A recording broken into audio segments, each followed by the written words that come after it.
Hello and welcome to 18 WJTS in.form. Well, we're nearing Christmas and it's the 12 Days of Giving at the DuBois County Community Foundation. Joining us in the studio is the Executive Director for the Community Foundation, Clayton Boyles. Also joining us is Nona Baker, the Associate Director. And we're going to talk about the 12 Days of Giving, which has changed from last year. But we'll talk about that in a second. First, let's talk a little bit about the Community Foundation so folks understand fully what, not fully maybe because there's so much that you do, about what the Community Foundation does. So what is your role in DuBois County? Sure. We are a nonprofit organization just like the nonprofits that we serve. So we're a 501c3 charitable organization known as a community foundation, and we do three things. We build endowments, we give out grants, and we convene and be leaders within our community. So to break down all three of those, it starts with our endowment building. Donors who trust us to be able to invest their charitable dollar. We invest those dollars in our pool of resources, which we have about 40 million in assets that we invest. From that investment, we give out a grant every year. That is a sustainable grant every year to a nonprofit organization to be able to fulfill their mission. So an endowment is a perpetual, sustainable financial resource for a nonprofit to rely on. It utilizes a grant on a yearly basis, and it may be dedicated for a specific cause, or we do have more community, unrestricted, broad grant-making ability within our county, and Nona has a few examples to share about in a little bit with that. But thirdly, the convening aspect. We are trying to be, and are seen at times to be the center of philanthropy within DuBois County. That's our position, that's where we want to be, knowing and being a part of a lot of the philanthropic efforts and community projects, programming, things that are going on in the community, to be collaborators, to be leaders in conversation. Maybe that is assisting in a grant, maybe that's building an endowment for a project that is happening, but we want to be a part of conversation, whether that be with donors, city government, private organizations, a group of individuals that has a cause that they want to tackle and be a part of the community with. And this endowment grows because people make donations. Yeah. But what's really cool about it is they can denote it to be specific, Yes. or it can be for anything. That's right. Whether that be from a scholarship to a designated endowment to a specific charity to a donor-advised endowment.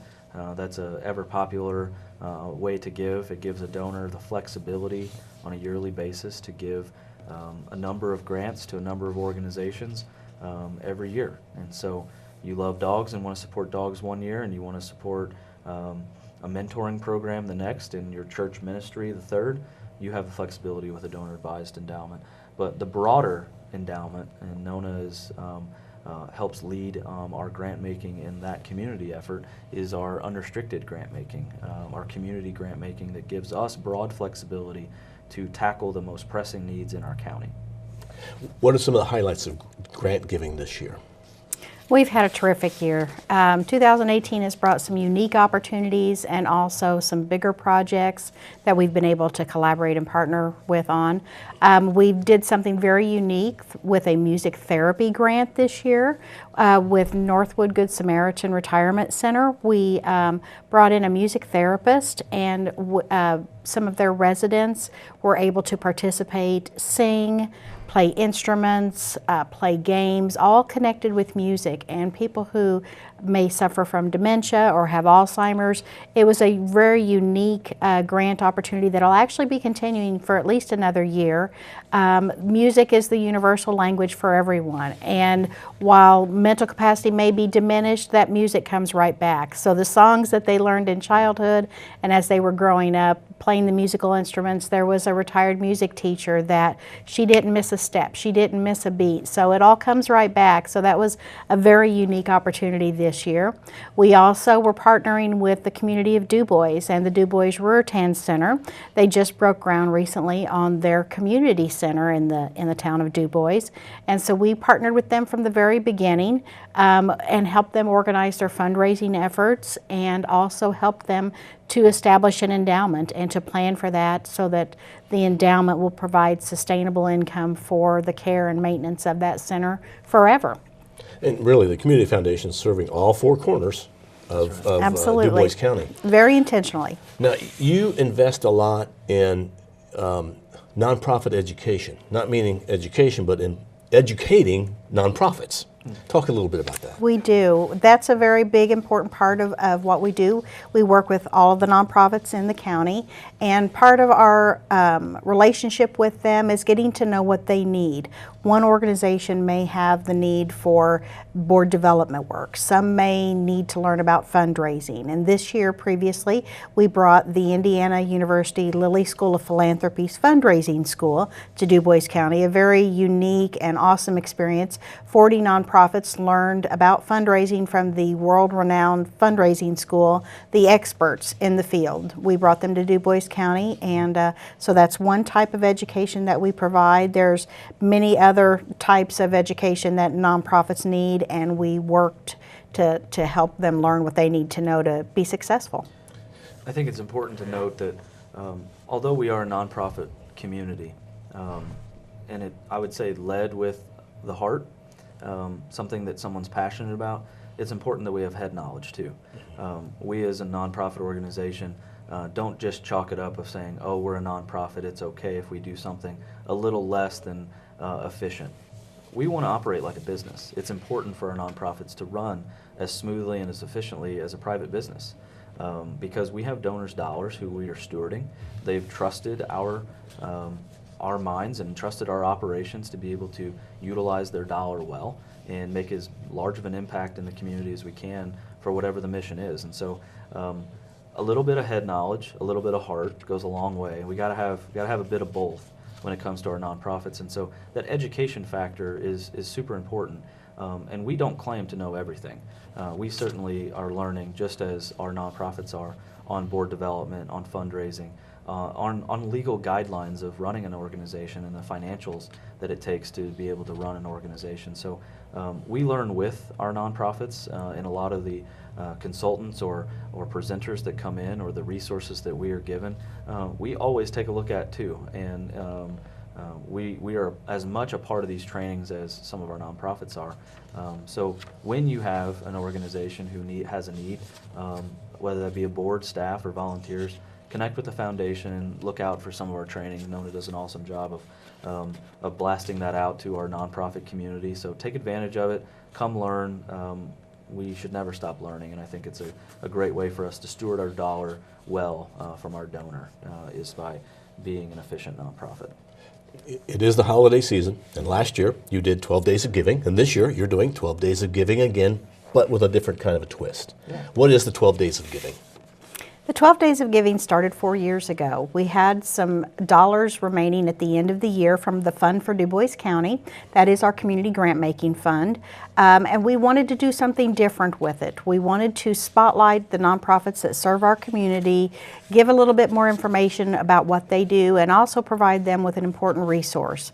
Unrestricted grants are something that many organizations don't very often receive because a lot of grants are tied specifically to a project or a program or a particular need. These grants that we've done with the 12 Days of Giving program are for whatever the nonprofit needs at this time. So it can be something very simple or something very complex, but they get to decide. So that's unique and different about this program in general. But this year we're going to we've awarded $12,000 to 12 organizations, $1,000 per organization. This past Wednesday on December 5th, we selected the organizations at random. That was something unique and different that we've never done before. All the 501c3 organizations in Du Bois County had an equal chance. Our board member, Gerald Leagers, played Santa Claus this year, and he drew the names out one at a time of the organizations that are each going to receive a $1,000 grant. And then we did that on Facebook Live. That was something unique and different that we'd never done. And then we also announced the opportunity, and I'll share that with you as well today, on Wednesday, December 12th. All of those 12 organizations are going to be in competition for a $10,000 grant. Also an unrestricted grant. So that is something that's unique to this program, and all of those organizations have equal opportunity to rally their supporters and get them out to vote on the Community Foundation's Facebook page, just our page, very important. We won't be able to see other posts and shared pages and different things, so it'll be a special post on the Community Foundation page on Wednesday, December 12th from 7 a.m. to 6 p.m. They can vote by just commenting the name of the organization, one of those 12, that they want to receive a $10,000 grant. Okay, so basically, you go to your Facebook page on Wednesday, the 12th. The 12th, okay, yes. From 7 a.m. to 6, you said? 7 to Okay. 6. And they say something like, I'd like this organization. Right. Or they can just put this organization. They can just Yes. put their name down. So really, Just they're the commenting. name. They're not clicking on a button that votes. No. They're putting a Correct. name in there. They're putting the Okay. name in. You know what? And I know this is kind of impromptu, but you want to say what you love about that organization? Totally. Let us fine, know. too. Sure. We know that we can utilize a feature within Facebook to do just a click button of those, but we love seeing the comments. We love the Humane Society. We love A Kid's Place. We love Mentors for Youth. We love to see those kind of comments. I've seen, this organization means so much to me. This is why. It'd be great to see that. So we have a way to segment out and to tally up the votes, and so we've had tremendous popularity around this post and the amount of comments and the amount of votes the last couple of years. And so do more than last year, please. We'd love to see that number go up. And on the 12th, rally your troops from now. We shared with our nonprofits, you have from December 5th, when you found out that you were selected as one of the 12, to December 12th to rally your board members, your volunteers, your donors, your supporters to go on to our Community Foundation Facebook page, our post, and comment on one of the 12. The top one will get a $10,000 grant. Now, you can't vote now. Not It's yet. only on that day. On at that December time. 12th, But yes. you just want to get people That's to right. go Get make that- excited. Yeah. If you didn't get a chance to tune in live on Facebook, go back to our page and watch the video. So that way you'll know all of the organizations that were selected at random that are each receiving a $1,000 grant. Give them a call and congratulate them, and then be sure to vote for your favorite organization, one of those 12, on the 12th. And is there another way to vote, or is it only on Facebook? Only on Okay, so Facebook. the only way to do that is on Facebook. So if you don't know how to use Facebook, talk to somebody who does, and you can. That's you right. can go Right, do one that. vote per person. Okay, one vote per person. Yeah. All right. One last thing to consider. Obviously, congratulations to the 12 that received this grant of $1,000, and good luck for the 10,000. But there's a lot still left in that bucket that wasn't given. A lot of nonprofits that weren't selected, and there's a lot of Du Bois County nonprofits, and so those that didn't receive a grant still need support. And so year-end giving still coming. Christmas season is among us, and so support them. Support our nonprofit organizations, our community. Give them a Christmas gift. Give them a gift to continue their mission throughout this year, and give them a boost for 2019, because they're always needing support to be able to do the good work in our community. Excellent. Well, thanks both of you for coming in. And again, we want to point out, you're not voting every day for a different organization. You're voting one day, one time, That's right. on the 12th of December Yes. from 7 7 a.m. to to 6 6 p.m. Eastern Time. So go and make your vote that way. Yes. Nona Baker and Clayton Boyles, thank you very much for coming in. Bill, Thanks, thanks so Bill. much. We appreciate you watching 18 WJTS Inform. We are local people watching local people.